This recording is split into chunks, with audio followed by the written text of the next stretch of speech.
Comportamiento de la fractura. Polímeros termoestables. Los polímeros termoestables presentan una estructura del tipo reticular a base de uniones covalentes. A menudo, los polímeros termoestables se obtienen en forma de dos resinas líquidas. Una contiene los agentes de curado, endurecedores y plastificantes, y la otra los agentes de relleno o reforzantes, que pueden ser orgánicos e inorgánicos. A continuación se presentan los polímeros termoestables de uso en ingeniería. Resinas fenólicas. Este tipo de resinas se produce por reacciones de condensación. Para el curado de las mismas se precisan entre 120 y 177 Celsius y se suelen adicionar componentes de relleno que aumentan su peso entre un 50 a un 80%. Los usos más extendidos de este tipo de resinas son compuestos de uso general, con cargas que aumentan su resistencia al impacto desde harinas de madera celulosa con fibra de vidrio, compuestos aislantes de la electricidad con cargas de tipo mica para aumentar resistencia eléctrica y compuestos resistentes al calor. A continuación se presenta el proceso de recubrimiento impregnado de una de las resinas fenólicas en MDF. En este proceso se realizan pruebas de humedad, de resistencia a la abrasión y adhesión. Resinas epóxicas. Este tipo de polímeros generalmente no da lugar a productos de reacción cuando se produce el curado. Además, presentan poca contracción, presentan buena adherencia a otros materiales junto a una buena resistencia química, propiedades mecánicas y buen comportamiento como aislante eléctrico. Algunas de sus aplicaciones son adhesivos, moldeados eléctricos y matrices para laminados. Poliésteres insaturados. Estos termoestables tienen un doble enlace de carbono muy reactivo. El enlace éster se produce por la reacción de un alcohol con un ácido orgánico, tal como se observa en la estructura presentada. Los poliésteres se someten a cruzamiento con moléculas del tipo vinilo como el estireno en presencia de sustancias con radicales libres como peróxidos. Estas resinas presentan bajas viscosidades, susceptibilidades de mezclarse con grandes cantidades de materiales de relleno y reforzantes, como en la fibra de vidrio. Generalmente se usan en la fabricación de paneles de automóvil, prótesis, tuberías y conductos, entre otros. Ureas y melaninas. Se producen por reacción controlada de formaldehído con compuestos que tienen el grupo amino, nitrógeno y dos moléculas de hidrógeno. Los dos tipos de resinas más importantes son la urea formaldehído y la melanina formaldehído, que se producen por mecanismo de condensación, proporcionando un grupo amino en el extremo de la cadena que da lugar a una estructura reticular muy rígida, con un elevado grado de entrecruzamiento. Se emplean para placas de pared y receptáculos eléctricos, adhesivos para madera, entre otros. ¿Cuáles son las ventajas del uso de los polímeros termoestables? Una alta estabilidad térmica, una alta rigidez, alta estabilidad dimensional, resistencia a la termofluencia y deformación bajo carga, peso ligero, de polímeros termoestables. Los esfuerzos generados en cuerpos con grietas hechos de polímeros termoestables también son estudiados por la mecánica de fractura y para realizar el planteamiento de modelos matemáticos necesarios para evaluar los campos de esfuerzos de cargas de trabajo deben contemplarse los principios de la teoría clásica. Un conocimiento de los elementos mecánicos aplicados, es decir, se requiere el estudio de resistencia a materiales, métodos numéricos computacionales, en ocasiones elementos finitos cuando la geometría es más complicada. Conocimiento de las propiedades mecánicas del material en estudio, se requiere conocer la resistencia a la fractura del material, el módulo de Poisson, el módulo de elasticidad, para establecer el comportamiento real de la estructura. También se requiere conocer la configuración geométrica del defecto o grieta. Está referido a las dimensiones de la grieta que se va a estudiar. Esto se hace con métodos de inspección visual y metrología. Conocimiento de la mecánica de la fractura. Debido a que se analiza elementos agrietados, es posible predecir el comportamiento de la grieta, obtener el campo de esfuerzos en un punto de interés y efectuar los cálculos de los parámetros de fractura. Fractura en polímeros frágiles y dúctiles. Una fractura frágil no evidencia un comportamiento plástico y una fractura frágil presenta un comportamiento elástico y un comportamiento plástico. También se evidencia una región intermedia elastoplástico. Los polímeros termoestables se caracterizan por tener una fractura frágil que generalmente se asocia a la propagación rápida de una grieta.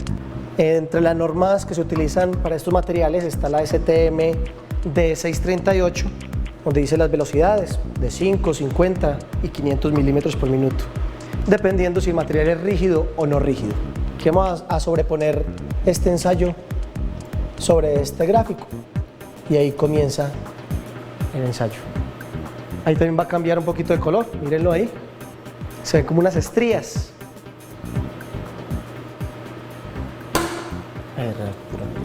Entonces ya detengo aquí, esto es la probeta y él devuelve al punto de origen y se ve la diferencia de los gráficos. Entonces ya puede ver uno de la deformación distinta al otro. Este tiene una resistencia mayor y tiene menos ductilidad. Aspectos geométricos de un cuerpo agrietado. Cuando se presentan grietas en los elementos estructurales, la resistencia mecánica se ve afectada y por tanto se disminuye el valor, de tal forma que su capacidad de carga y su vida útil también se reducen. A partir de este efecto, la estructura en cuestión estará propensa a fallar. Generalmente las grietas tienen un frente de grieta, una punta de la grieta, que es la zona más crítica, y una superficie de la cara de la grieta. A continuación se presenta una modelación de elementos finitos de un ensayo de impacto en donde se ve que la punta de la grieta es la zona más crítica de carga. Modos de carga de un material agrietado. Se tienen tres modos de carga, los cuales se han numerado como 1, 2 y 3. El modo 1 es el modo de abertura o tensil, en donde las superficies de la grieta se desplazan separándose directamente del plano principal. Básicamente es el modo más crítico para un cuerpo o estructura agrietada. El modo 2 es denominado el modo de deslizamiento, en donde las superficies de la grieta se deslizan una sobre la otra en sentidos opuestos y en dirección de la propagación de la grieta. Y el último modo, el modo 3, es denominado el modo de rasgado, en donde las superficies se mueven perpendicularmente a la dirección de la propagación de la grieta. Campos de esfuerzo resultante. Se considera el estado de carga en el modo 1, que se genera en una placa de espesor finito, con una grieta central de longitud 2A, en un plano infinito mostrado en la figura. Para el cálculo del esfuerzo elástico, en la vecindad de la punta de la grieta se propone un elemento diferencial en la placa, obteniendo las siguientes relaciones matemáticas para los esfuerzos en las tres dimensiones. Factor de intensidad de esfuerzos K. En términos generales, K se caracteriza como la magnitud e intensidad en la que se incrementan los esfuerzos en una punta de grieta de forma aguda en un material linealmente elástico, continuo e isotrópico. Está dado por la expresión en donde K es igual a F por sigma por pi por A, en donde F es un factor que depende únicamente de la geometría del material, sigma es el esfuerzo aplicado en una sección sin grieta y A es la mitad de la longitud de la grieta. Generalmente las grietas tienen la longitud 2A. Aquí se obtienen las relaciones matemáticas para la intensidad de esfuerzos y los esfuerzos en las diferentes direcciones. Punto de vista energético de la mecánica de fractura.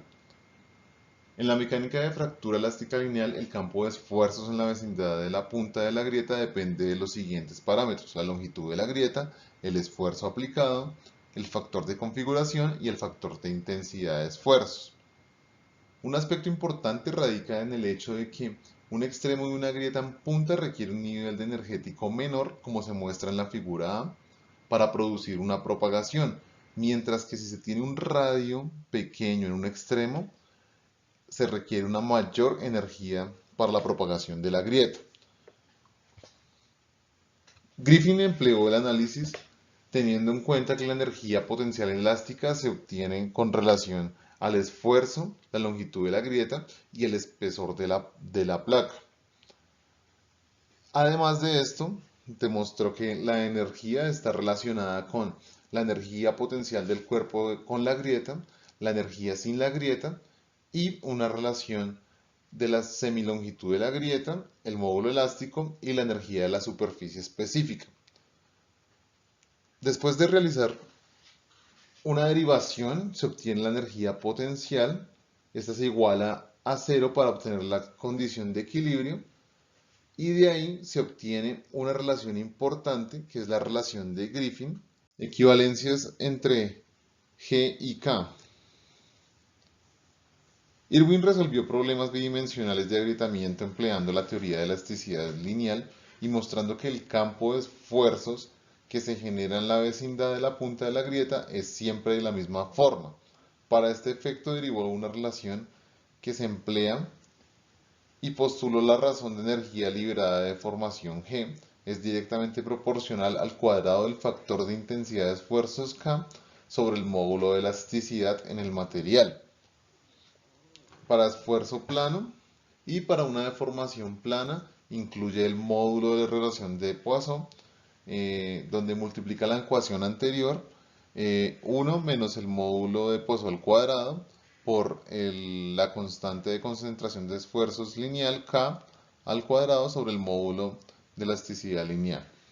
Están resultados experimentales de mecánica de fractura en compuestos de matriz polimérica con una matriz de resina epóxica y refuerzos en fibra de vidrio y fibra de carbono, en donde en la tabla 1 encontramos los resultados obtenidos para 5 especímenes de fibra de vidrio, en donde el K máximo obtenido se encuentra entre 9 y 13 aproximadamente megapascales raíz de metro. Para las pruebas realizadas con los especímenes de fibra de carbono se obtienen resultados de una concentración de esfuerzos mucho mayor, que muestra que se encuentran estos valores entre 15 y 17 aproximadamente megapascales raíz de metro. También se presentan los resultados para un refuerzo híbrido entre fibra de carbono y fibra de vidrio con la misma matriz polimérica realizada en resina epóxica, en donde los factores de concentración de esfuerzos con una entalla de la misma medida aumentan y se obtienen valores entre 16 y 24 megapascales raíz de metro, lo que muestra que la combinación de estas fibras hace que el valor de esfuerzo y de fractura sea mayor. Conclusiones. Los polímeros termoestables no son reciclables. Una vez alcanzan la temperatura de fluencia, no se pueden moldear nuevamente. Tampoco conformar. El calor no los funde ni los deja fluir, sino que los carboniza. Estos materiales tienen fractura frágil y no permiten la propagación de grietas como lo hacen los materiales poliméricos termoplásticos. Los polímeros termoestables son usados como matrices en compuestos de matriz polimérica, combinadas con refuerzos como fibra de vidrio, fibra de carbono o fibras mixtas.